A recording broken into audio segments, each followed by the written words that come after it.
ఆయనలో ఉన్న గుణలక్షణం ఏది? ఒక మనిషికి ప్రాణికి డిఫరెన్స్ ఏమై ఉంటుంది? ప్రాణి తన వాళ్ళు ఎవరిని గుర్తించలేని అజ్ఞాని వల్ల ఉంటారు. కానీ మానవుడు అన్నవాడు మనవాళ్ళు తన వాళ్ళు ప్రేమ కలిగి ఉంటారు.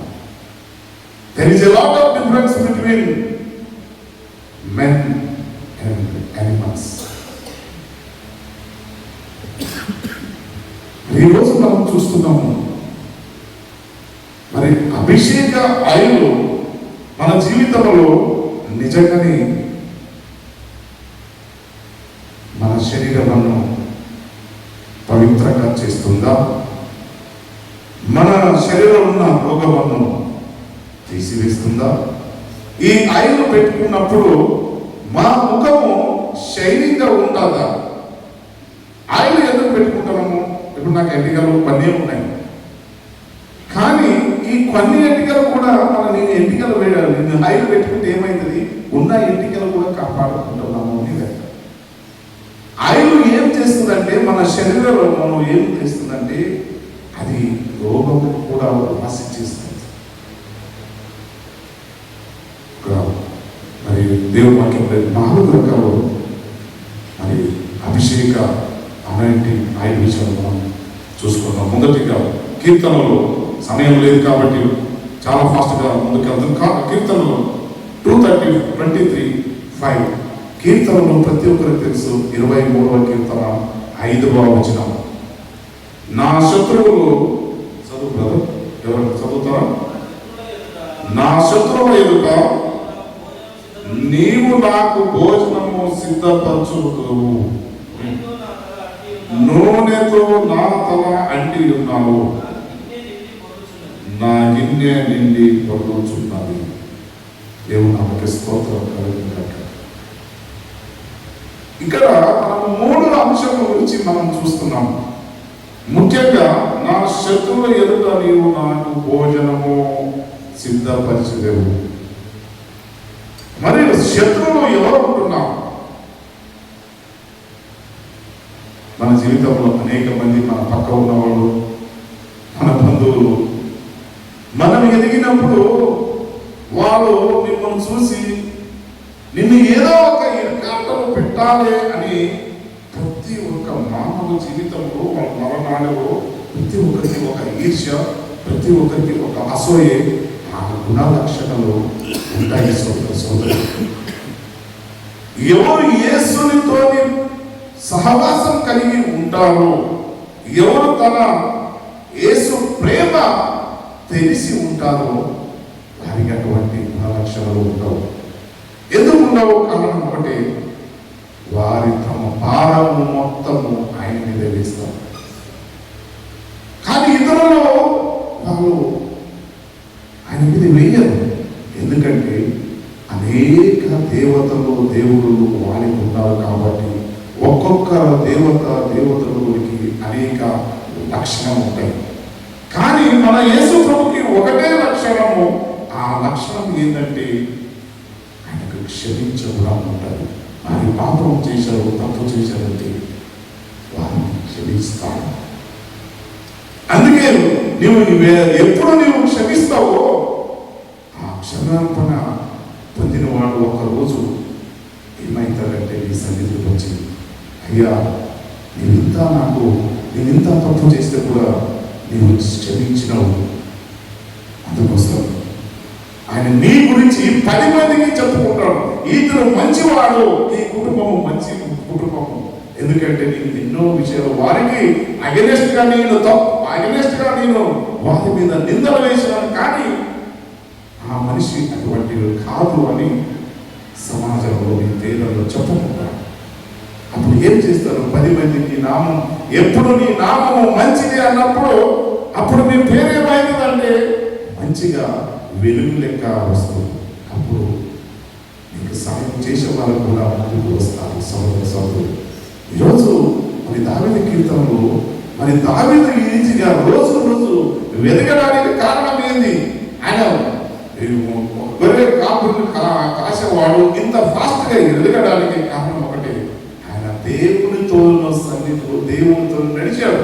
ఎవరిని పక్కన కూడా వాళ్ళని చూడలేదు. మీరందరూ వచ్చారు, వాళ్ళు ఎవరు రావట్లేదు కదండి. చర్చలు చాలా మంది తక్కువ ఉన్నారు, ఎందుకు రావట్లేదు? మీరు ఆలోచన చేయకూడదు. సంఘానికి నడిపించేది ఆయన పని. మన పని ఏంటి? సంఘానికి వెళ్ళాలి అంతే. మీ పని, మన పని ఏమన్నది? దేవుని మందిరం ఉన్నది, ఆయన సన్నిధికి రావాలి, ప్రార్థన చేయాలి, ఆయనకి కృతజ్ఞత అర్పణ చేయాలి. అది మన పని. వాళ్ళు రాదో రాకపోని వారి గురించి మీరు చెప్పు. మీరు మీ గురించి, మీ పిల్లల గురించి, మీ కుటుంబం గురించి ఏటువంటి మీకు యేసు ప్రభు శిలువ మోసుకుని వెళ్ళినప్పుడు యెరూషలేము స్త్రీలు ఏడుస్తున్నారు, అంత కన్నీరు కారుస్తున్నారు. అని యేసు ప్రభు తిరిగి వారిని, యెరూషలేము స్త్రీలారా, నేను ఎందుకు ఏడుస్తున్నానమ్మా? మీరు నా గురించి ఏడవద్దు. మీ గురించి, మీ పిల్లల గురించి, మీ సంసారం గురించి, మీ గురించి మీరు ఏడవండి, కానీ నా గురించి మీరు ఏడవద్దు. మనము కూడా ఈరోజు వేరే వారి గురించి మనం చింతించక్కర్లేదు. మీరు దేవుని సన్నిధికి రావాలి. చెప్పే వస్తున్నారు, రండి అమ్మా, మీరు దేవుని వాక్యము వినడానికి రండి అనేది ఒకటే పని.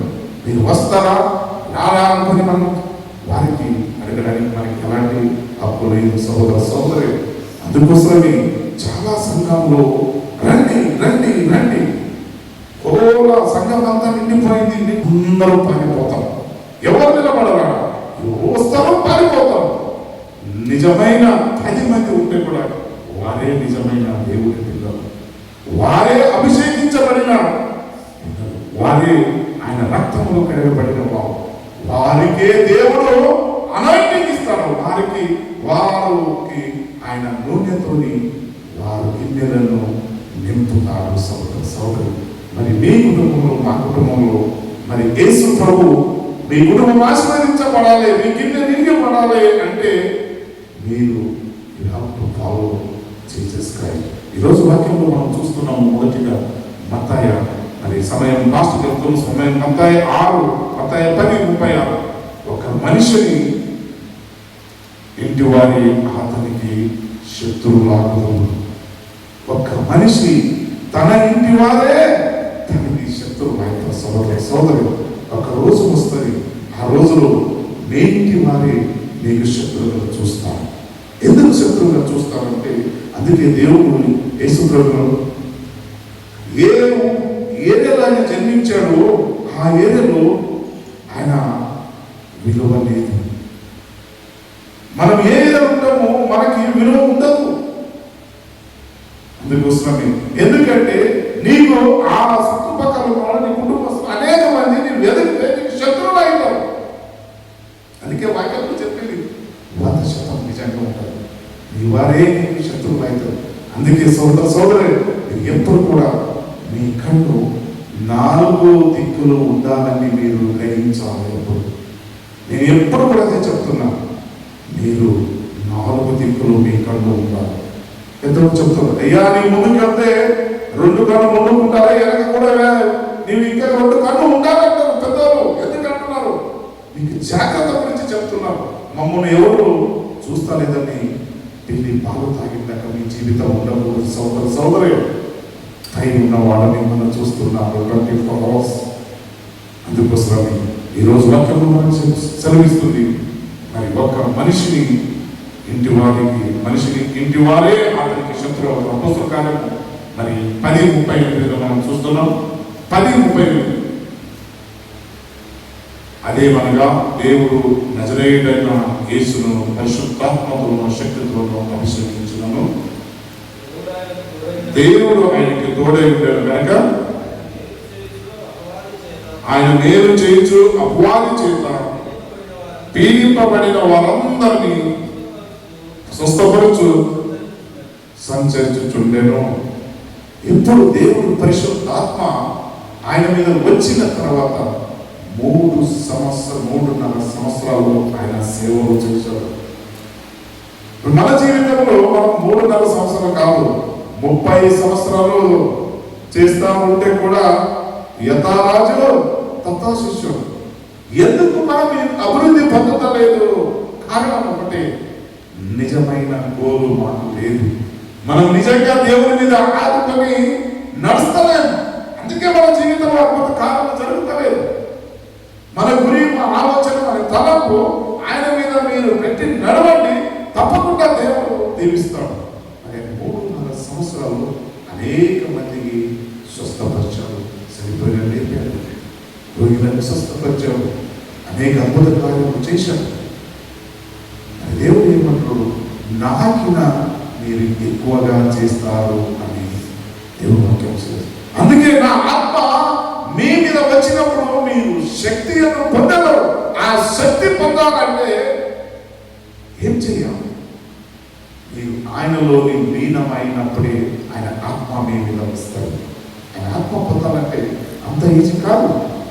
ఒక సాధు సన్యాసులు వాళ్ళు పోయి అన్ని అడవులు పోయి కూర్చొని వాళ్ళు 24 గంటలు వాళ్ళు కఠినమైన ఏం చేస్తారు? తపాసు చేస్తారు. వాళ్ళ తిండి మీద కోరిక ఉండదు, బట్టల మీద కోరిక ఉండదు, పక్కన ఏపు వెళ్తుందంటే కోరిక ఉండదు. వాళ్ళు అప్పుడు వాళ్ళ కోరిక ఏం చేసుకుంటారు? వాళ్ళు పొందుతారు, ఆ శక్తి పొందుతారు. మరి శక్తి, ఒక శక్తి పొందాలంటే మరి మనకి శ్రద్ధ ఉండాల్సిన ఆ అనాయింటింగ్ కావాలంటే, దేవుని పరిశుద్ధాత్మ కావాలంటే ఒక కమిట్మెంట్ ఉండాలి. అది ఉన్నప్పుడే దేవుడు అద్భుతంగా ఆశీర్వదిస్తాడని. మరి ఏంటి? మరి అయ్యా బాగానే ఉంది, అన్ని బాగుంది. ఈ నూనె వల్ల ఏమున్నది? 4 అంశములు నూనె ద్వారా మనం పొందుతాం. 4 అంశంలో ఒకటి అంశంగా మనం చూస్తాం, గాయములను మానుపు నూనె. గాయములను మానుపు నూనె. ప్రతి ఒక్క మీరు చూడండి, టాబ్లెట్, లిక్విడ్, వాటర్ మేబీ, దాంట్లో నూనె పదార్థం కంపల్సరీ ఉంటుంది. ఈ గాయములను మానిపే నూనె. మరి వాక్యంలో మనం చూసుకుందాం. యాకోబు 5:14 మనం చూస్తాం.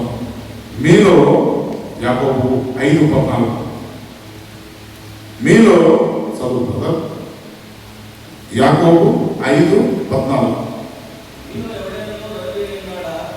మీలో ఎవడైనా రోగి ఉన్నాడా?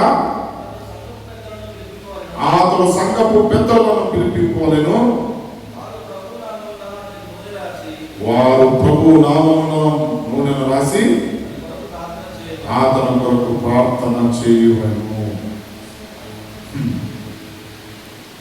నిజంగా కొన్నిసార్లు ఆలోచన వస్తుంది, ఏదో ఒక ఇంటికి వెళ్ళినప్పుడు ప్రార్థన చేస్తాం, కానీ నూనె పెట్టాం, మర్చిపోతాం. కానీ దేవుడు ఏమంటాడు? వాక్యంలో ఏం సంబోధిస్తుందంటే ఆయనకు నూనె పెట్టి మీరు ప్రార్థన చేయాలి. ఎవరి నామంలో?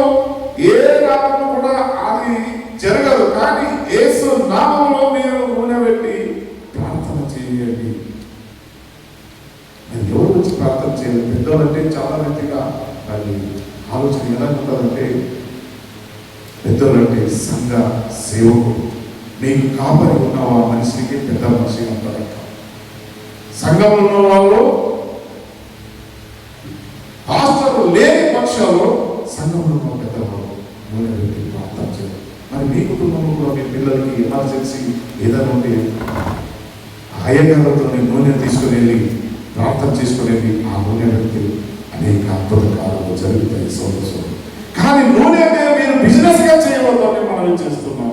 అనేక సంఘాలలో నూనెను బిజినెస్ గా అది అమ్ముకొని వాళ్ళు అటువంటి చేస్తారు. అందుకే అనేకలు ఇవన్నీ క్రైస్తవ మీద లేని నిందలు వస్తున్నాయంటే కారణం ఎవరు? మనమే కారణం.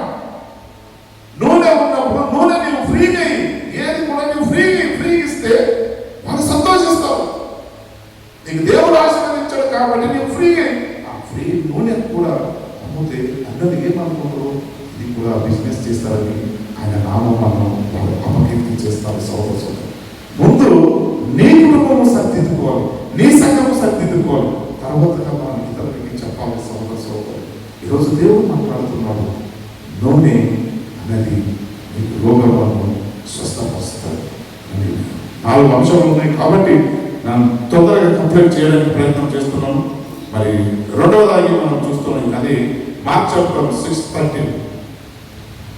మార్క్ చాప్టర్ 6:13 అనేక దయ్యములను వెళ్ళగొట్టుచు నూనె రాసి అనేకులకి రోగాలను స్వస్థపరచుచు ఉండేవి. అనేక దయ్యములను వెళ్ళగొట్టు. మీరు చూడండి, ప్రార్థన చేసి నూనె ద్వారా వారి మీద మనం నూనె ఇచ్చినప్పుడు వారు ఆ దురాత్మ శక్తులు కూడా బయటికి వస్తాయి. సోదరులు, అందుకోసమే నూనెలో అనేక రీతిగా గుణలక్షణాలు ఉంటాయి. మరి ఆ నూనె ద్వారా ప్రార్థన చేస్తే దానికి కూడా శక్తి వస్తుంది. దానికి కూడా ఏమొస్తుందంటే అద్భుత కార్యాలు ఆయన నామములు చేయడానికి నూనె రాసినప్పుడు ఆ నూనె ద్వారా, ఆ నూనెలో యేసు ఆయన రక్తం ఉంటుంది, ఆయన శరీరం ఉంటుంది, ఆయన ప్రతి ఒక్కటి మాటలు ఆయనలో బలంగా ఉంటాయి. అందుకోసమే నీవు నూనె తీసుకొని నా నామంలో నేను ప్రార్థన చేయండి. చేస్తే దయ్యము కూడా వెలగొట్టండి. చేస్తే మీ పిల్లలకు కూడా రోగాలు ఉన్నప్పుడు స్వస్థపరచండి. సోదరి, ఈరోజు మనం చూస్తున్నాం అనేక మంది ఈ నూనె విషయం, కొంతమంది నూనె అనేక రీతిగా వాడబడుతుంది. మీరు నూనె లేనిది వంట ఎవరైనా చేస్తారండి? నూనె లేనిది ఎవరైనా వంట చేస్తారా? అనిల్ బ్రదర్, నూనె లేని వంట చేస్తారా? చేయరు. నూనె లేనిదే అది రుచినే ఉండదు. మరి నూనె లేకుండా మరి ఎంటికలకు 1 సంవత్సరం వరకు మీరు నూనె వేసుకోవద్దండి. అవి ఎట్లా అవుతాయంటే ఆ మొత్తం. అందుకోసమే నూనెకు దేవుడు వాక్యములు దేవుడు విలువ ఇచ్చాడు. నూనెకు ఉన్న విలువ. అందుకోసం ఒక పాట ఉన్నది, అది మరి పాడాలని మనం చేస్తున్నారు. నా దీపమా ఏదో పాట ఉంది, అది పాడితే కొంచెం ఒక్క చరణం మీరు పాడండి. దేవుడు నామకు స్తోత్రం. ఒక్క చరణం మీరు పాడండి, ఒక్క చరణం మీరు పాడండి. ఒక చరణం పాడితే మరి దేవుడు మహిమపరిచినట్టు అవుతుంది. దయచేసి ఒక్క చరణం ఉన్నది.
ఉండాలంటే నీ సుడిగాలి కానీ, చెడివానలు కానీ, నీకు కష్టాలు రాని, దుఃఖాలు రాని, సంకటాలు రాని, కానీ మీ ఉద్దేశం ఒకటే ఉంటుంది. ఏముంటుందంటే నీ ఉద్దేశము శాశ్వత జీవితం గురించి ఉండడానికి, ఆరిపోవడానికి కాదు.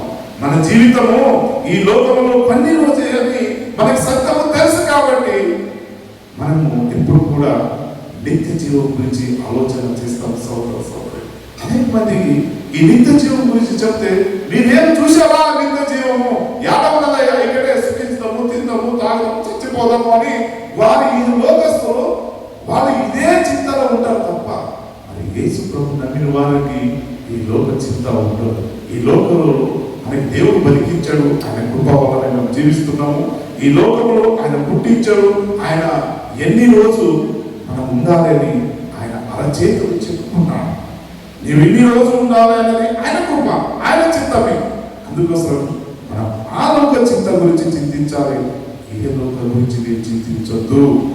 దేవుడు మాట్లాడుతున్నాడు. మరి నీ దీపం మారిపోకూడదు. నీ దీపము మరి ఎంత బాధలు కష్టాలు ఎన్ని వస్తే కూడా వస్తాయండి. కష్టాలు బాధలు ఎవరికి రావు? నాకు కూడా వస్తుంది, మీకు కూడా వస్తుంది. దేవుడు సన్నిధిలో కన్నీరుతో ప్రార్థన చేయండి. ప్రపంచంలో కష్టము లేని వారు ఎవరు లేరండి. మీరు అనుకుంటున్నాం ఒక సింహము మరి అది ఆకలి అయినప్పుడు అది ఒకరోజు అది జమ చేసుకొని పెట్టుకున్న సోదరి అది ఈరోజు ఆకలి అయితే ఈరోజు వేటాడుతుంది, తింటది, మళ్ళా ఆకలి అయినప్పుడే అది వేటాడుతుంది. మరి సింహంకు ఆహారం ఇచ్చేవాడు, పక్షి ప్రాణికు ఆహారం ఇచ్చేవాడు, మీకెందుకు ఆహారం ఇవ్వలేదు? కానీ మనం ఏం చేస్తున్నాము? మనం సంవత్సరానికి కావలసిన మనం ధాన్యాలను కూడి పెట్టుకుంటాం. వారికి ప్రాణులకు మనిషికి ఉన్న తేడా ఇది ఏంటంటే అవి అప్పుడప్పుడే వేటాడి తింటాయి. మనం ఏం చేస్తాము? సంవత్సరం కావలసిన ధాన్యాలను మనం జమ చేసి పెట్టుకుంటాం. అప్పుడు మనకి ఏం ధైర్యం ఉంటుంది?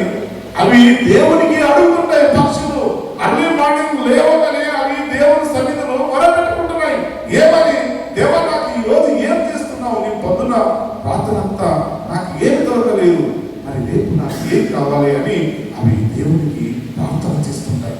అవి అడుగుతుంటాయి. మరి మనం ఏమడుగుతుంటాం? మాకు వస్తుందండి, మాకేమున్నది, 10 సంవత్సరాలు తిన్నంత ఆహారం ఉంది అనుకున్నాం. ఏదో పేరు వస్తున్నాము సంఘానికి, ఏదో వస్తున్నాము పోతున్నాము, నాకేం తక్కువ, నాకు ముందే ఉంది, నా తిండి ఉంది, అంత ఉంది అని 10 సంవత్సరాలు కావలసిన ఆస్తి అంతస్తులను మనం కూడబెట్టుకుంటున్నాము. కానీ నేను 10 సంవత్సరాల ఆస్తి కూడబెట్టుకుంటే దేవుడు నీకు మనసు ఎందుకు వస్తుందండి?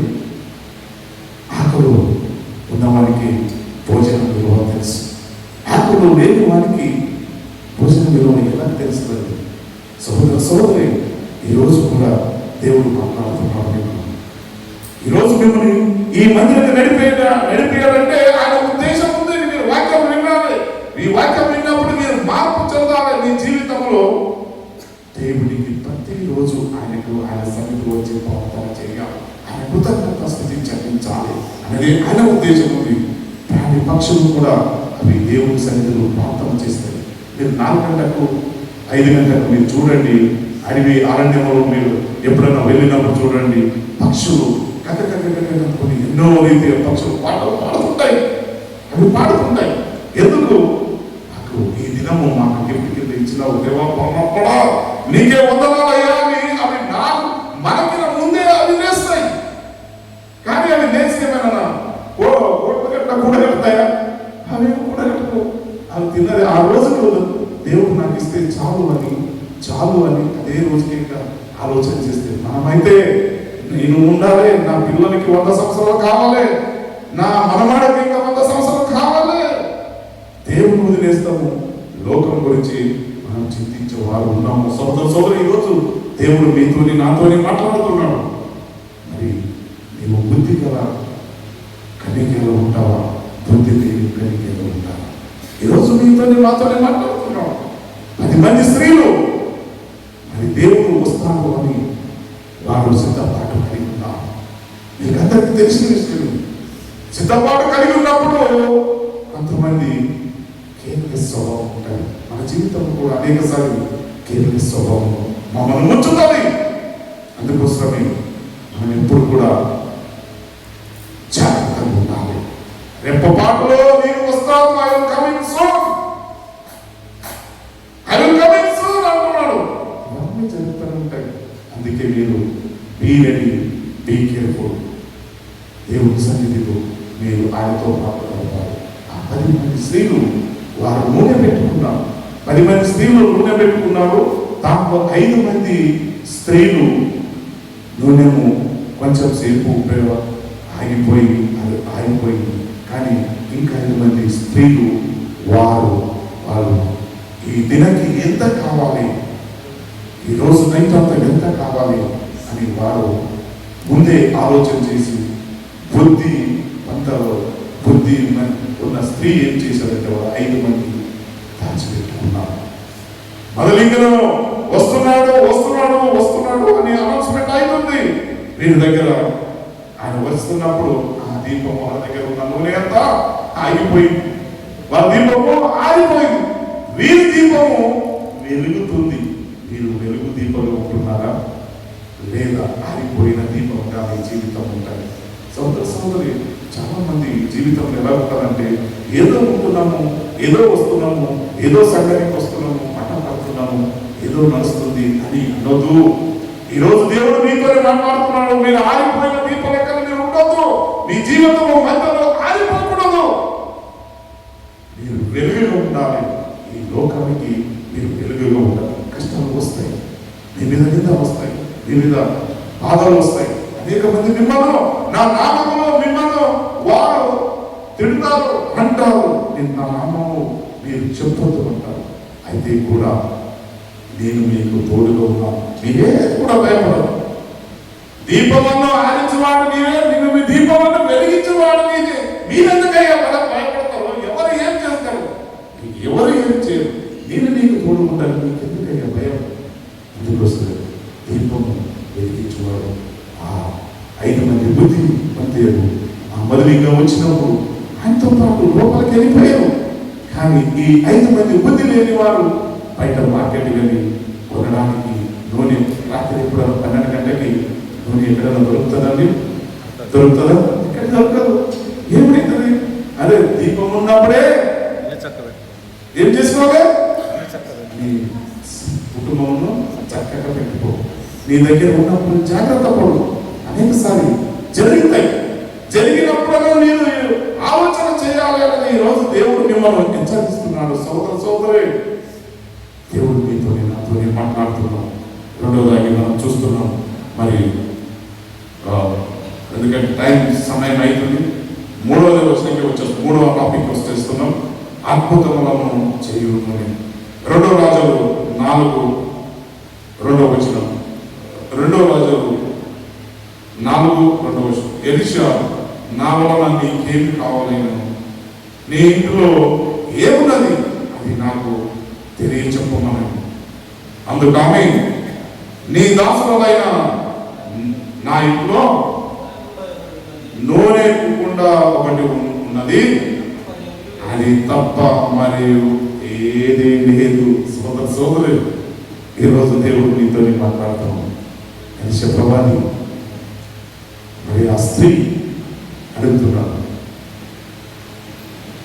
ఆ కాలంలో 3.5 సంవత్సరాలు ఏమొచ్చింది?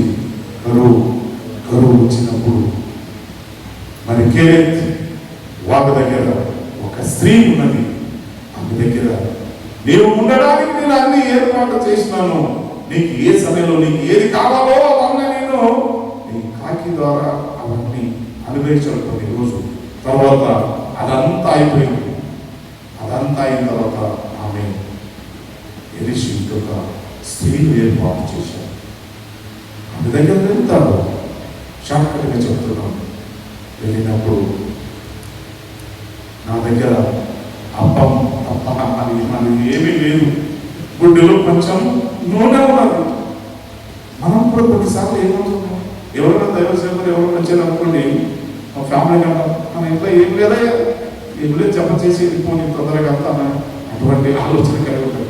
ఉన్న దాంట్లో మీరు వారిని వాళ్ళకి ఇచ్చి ప్రార్థన చేసి వాళ్ళకి ఏదైనా కానీ మంచి నీళ్ళు ఇచ్చి ఏమంటారు లేదు, దేవుని పైన పరచండి.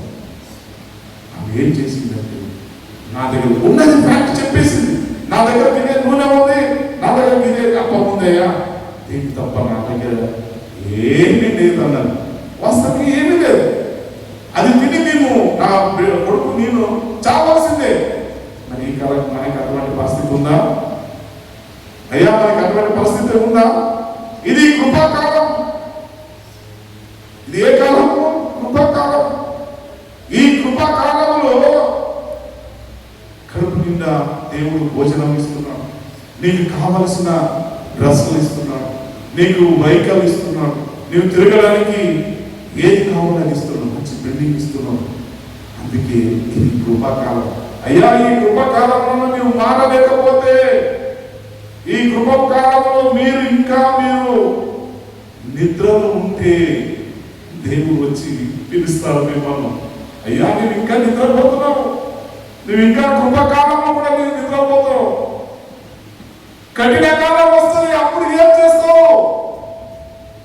నువ్వు ఇంకా కేర్లెస్ గా నీ జీవితం గడుపుతున్నావు. నా సన్నిధిలో నీవు వస్తావు, ఇంకా నువ్వు ఏం చేస్తున్నావు? ఈ లోకంలో ఉన్న ఆశలన్నీ, లోక సంతోషం గడుపుతున్నావు. కానీ నువ్వు ఇప్పుడు కూడా నువ్వు జాగ్రత్త పడలేదు, సోదర. నీవు జాగ్రత్త పడతలేదు, నా సన్నిధి నీవు రావట్లేదు. ఈ కృపకాలం ఉంది, నీకు కూర్చోడానికి చర్చ్ ఉంది, మంచి చేరు ఉంది, ఫ్యాన్ ఉంది, అన్ని ఫెసిలిటీ నీవు చేసి పెట్టినా కదయ్యా. ఇంకా చేసి పెడితే కూడా నీవు నా సన్నిధిలో వస్తా లేదు అంటే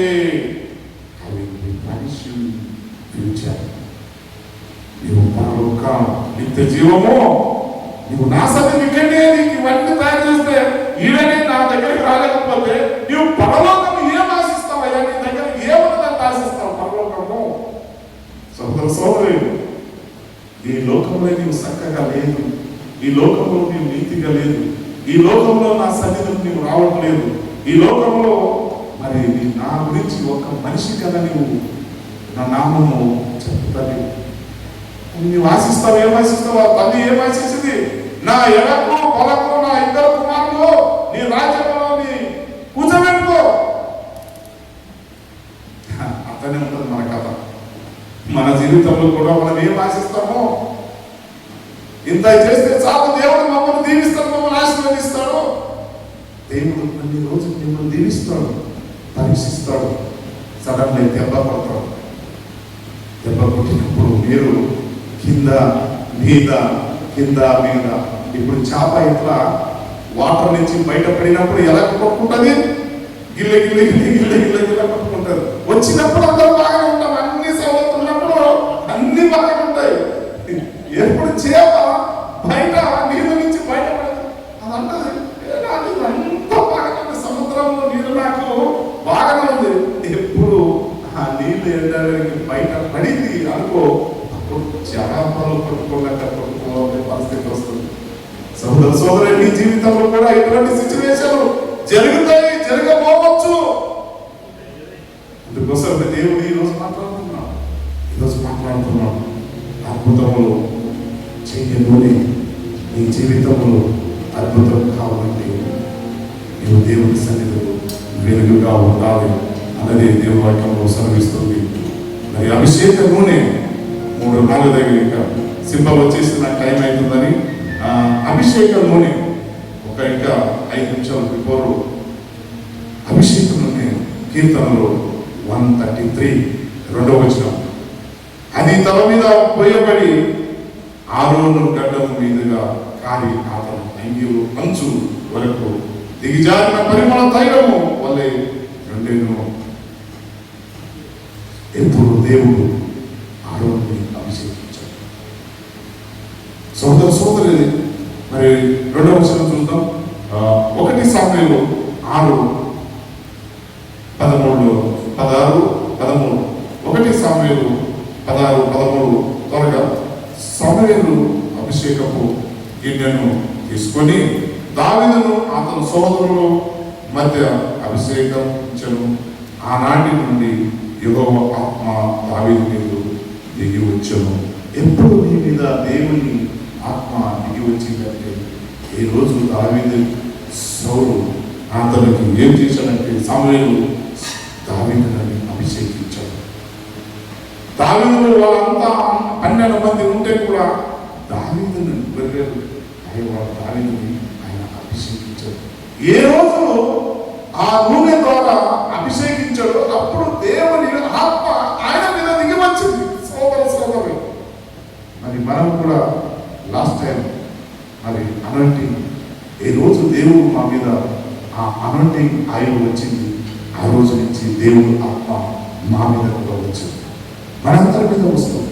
ఏ రోజు మీరు దేవుని ఆత్మ ఆ అనాయింటింగ్ ఆయిల్ మీ మీద వస్తుంది, ఆ రోజు మీరు దేవుడు పరిశుద్ధాత్మ మీద పనిచేస్తుంది. సోదర సోదరు, ఈ 4 అంశంలో మనం చూస్తున్నాము. మరి ఈ 4 అంశంలో నిజంగానే మనము దీపము, నూనె ఉన్నప్పుడు దీపం ఎలా వెలుగుతుంది, నూనె లేనప్పుడు దీపము ఆరిపోతుంది. మరి ఆరిపోయిన జీవితం యొక్క మనం కూడా వెలుగుల దీపంగా ఉండాలని ఈరోజు దేవుడు వాక్యం ద్వారా మనకు సెలవిస్తుంది. అందుకోసం నా దీపము వెలిగించువాడు నీవే అని మనం పాట పాడినాం. మరి మన దీపం వెలిగించాలంటే మనం కూడా ఇతరులకి సాయం చేయాలి, సంఘంకి సాయం చేయాలి, సంఘం సాహసం చేయాలి. అనేక సంఘములు ఇబ్బందులు వస్తుంటాయి, కానీ మనం ఒకటే ఉద్దేశం కలిగి ఉండాలి. ప్రతి ఒక్కరూ రక్షణ మార్గం నడిపించే బాధ్యత మన అందరి మీద ఉంది.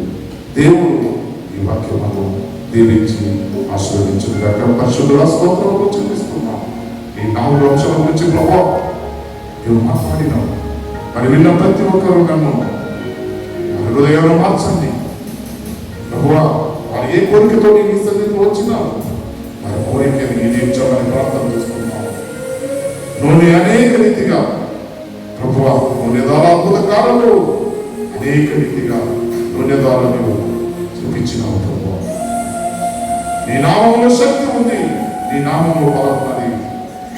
నూనె ఏమీ చేయలేదు, కానీ నీ నామంలో ప్రార్థన చేసినప్పుడు మాత్రమే ఆ నూనెలో నీ శక్తి ఉంటుందని ఈరోజు మాట్లాడు ఈ వాక్యం ద్వారా మమ్మల్ని హెచ్చరించిన దేవా నీకే స్తోత్రం చెల్లిస్తూ యేసు నామములో